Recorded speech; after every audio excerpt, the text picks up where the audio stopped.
हमारे सामने bank Nifty के 12 मार्च का चार्ट दिया हुआ है। इसको एकदम डिकोड करने की कोशिश करेंगे, एक एक करके एक एक पॉइंट समझेंगे कि कहाँ पे क्या लोग एंट्री हम लोग प्लान कर सकते थे और कैसे इसमें हम लोग चीज़ों को समझ सकते हैं। बिकॉज जब तक ये चीज़ों का बार बार रिपीटेटिव तरीके से प्रैक्टिस नहीं करते हैं चार्ट का, तो लाइव मार्केट में रीड करने में आपको दिक्कत होगी।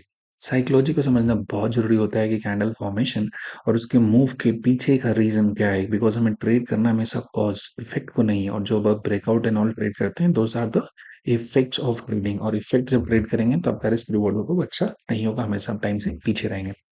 ध्यान से देखेंगे, मार्केट जिससे खुला तो इसमें पहला कैंडल था, ये बहुत बड़ा सा कैंडल बनाया है। इसमें प्राइस में शिफ्ट बहुत तेजी से बहुत कम टाइम में बहुत ज्यादा हो गया। कोई भी चीज जब बहुत कम टाइम में बहुत फास्ट तरीके से होता है तो नेचर का रूल है उसको एडजस्ट करने का।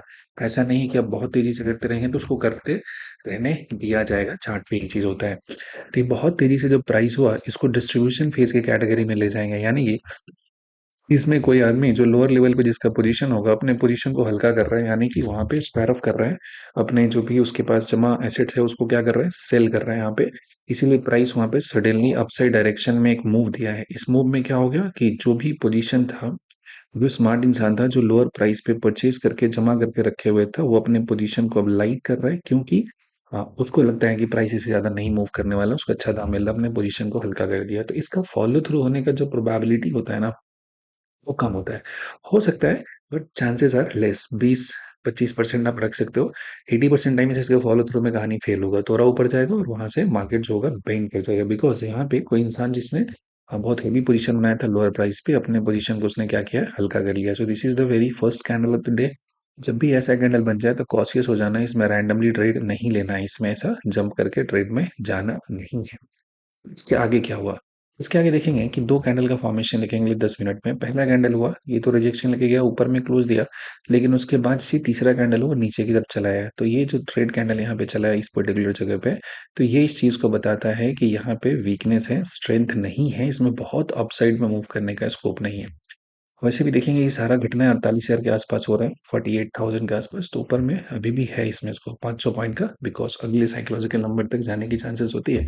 लेकिन क्योंकि ये इतना तेजी में पहले ही शुरू हुआ ना कि ये थक जाएगा, तो जाएगा तो धीरे धीरे थोड़ा ऊपर जाएगा। यहाँ से जो रिवर्सल होगा वो पॉइंट आने की यहाँ पे संभावना है। पॉइंट और समझेंगे, ये बहुत तेजी से फर्स्ट कैंडल बना है, तो इसके नीचे क्या होगा, बहुत सारा बाई ऑर्डर होगा, इसी जगह पे खरीदा गया होगा, जिसकी वजह से प्राइस ऊपर में गया है। यानी कि अगली बार जब प्राइस इसी जोन पे अगर लौटता है तो यहाँ पे हम एक्सपेक्ट कर सकते हैं कि बाइंग ज्यादा होगा, फिर से प्राइस ऊपर की तरफ यहाँ पे शिफ्ट करना शुरू हो जाएगा।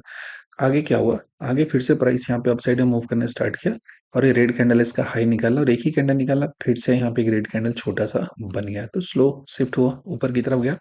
अभी भी देखेंगे तो इस कैंडल के हाई से जहां पे गया था पहला 48,125 के आसपास से, और ये लगभग 175-200 है, तो बहुत ज्यादा का डिफरेंस यहाँ पे नहीं हो रहा है।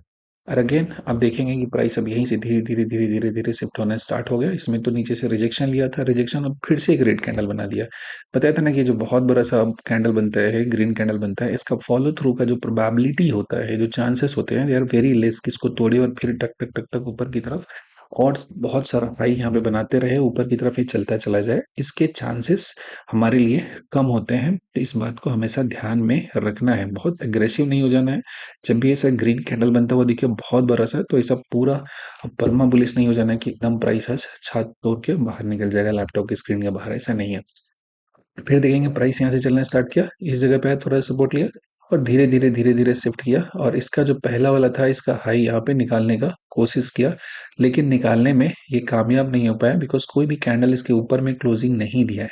ऊपर से देखेंगे नीचे से ऊपर की तरफ गया है, तो प्राइस एग्जॉस्ट हो रहा है। इसमें एक जगह तो स्ट्रांग बनाया था ग्रीन कैंडल, लेकिन सारे कैंडल के जो साइजेस हैं बहुत छोटे छोटे हुए, जो यहाँ से स्टार्ट हुआ है। तो बहुत अपसाइड का यहाँ पे हम लोग बायस नहीं है। और ठीक यही हुआ कि ये जो फर्स्ट कैंडल है इसके ऊपर में हाई के ऊपर में क्लोजिंग देने में कोई कैंडल यहाँ पे सक्सेसफुल नहीं हुआ, और यहीं से प्राइस क्या हो गया, रिवर्स हो गया, यहीं से नीचे चलना स्टार्ट हो गया। अब नीचे चलने में देखेंगे कि प्राइस जो गिरा ना बहुत तेजी से पहले गिर गया, और उसका धीरे धीरे धीरे धीरे जो इसका गिरने का जो स्पीड है वो क्या हो जा रहा है, स्लो होते जा रहा है, घटते जा रहा है। तो भी नीचे आएगा भी ना तो काफी स्लोली आएगा। और हम ऑप्शन में अगर ट्रेड करते हैं तो ऑप्शन में जो मोमेंटम होता है वो हमें मिलेगा नहीं है। जब मोमेंटम नहीं मिलेगा तो हमारे पास जो प्रीमियम हमने खरीदा है उसमें एक बढ़िया से स्पाइक देखने को नहीं मिलेगा, और स्पाइक देखने को नहीं मिलेगा तो हमारा जो प्रॉफिट है वो शानदार तरीके से नहीं बनेगा। अब इसमें क्या हुआ कि इसी जगह पे पॉज लिया, पहला पुल बैक दिया, यहाँ पे ग्रीन कैंडल बना, यहाँ पे थोड़ा सा रुक गया, उसके बाद धीरे धीरे धीरे धीरे धीरे धीरे शिफ्ट हुआ, नीचे की तरफ आया। तो ये मूव है रिलेटिवली बेहतर है, इसका फॉलो थ्रू होने का चांस है with respect to this one, जहाँ पे पहले ही बहुत ही ग्रीन कैंडल यहाँ पे बना दिया बहुत बड़ा सा। तो इसका फॉलो थ्रू में जो मूव देखेंगे बहुत ही मिस्ड अप मूव है, लेकिन ये जो कैंडल बना रेड ये मॉडरेट साइज का है इसके रिस्पेक्ट में, तो इसके बाद का मूव है वो रीजनेबल है, कंटिन्यू हुआ है यहाँ पे, रिलेटिवली क्लीन मूव दिया हुआ है। अगेन जब चलते चलते हम लोग पहुंच चुके हैं इस कैंडल के लो के पास, तो हम देख सकते हैं कि यहीं से एग्रेसिव बाइंग हुआ था जिससे प्राइस ऊपर की तरफ हो रहा था। तो अब इस जगह पे जैसे ही ये पहुंचा तो यहाँ पे हम लोग कॉशियस हो जाएंगे कि यहाँ पे वो लॉजिक नहीं लगाना है कि डे लो ब्रेक करेगा तो नीचे की तरफ बहुत चला जाएगा प्राइस, ये लगभग 12 बजे के आसपास हो रहा है यहाँ पे। इस जगह पे हमें कॉशियस हो जाना है कि यहाँ से फिर से बाइंग एक्टिव हो सकता है और देन ऊपर की तरफ, लेकिन हमें ऐसा ध्यान रखना है किसी भी पॉइंट से अगर मार्केट का रिवर्सल देखना है तो कभी भी सिंगल अटेम्प्ट में रिवर्सल नहीं देखना है। जहाँ पे आया अचानक से उसकी जगह से ऊपर मुड़ जाए ये जरूरी नहीं होता है, हो सकता है but chances are very less, हो 10% टाइम ही होगा। 90% टाइम उस जोन में प्राइस 2 बार लौटेगा।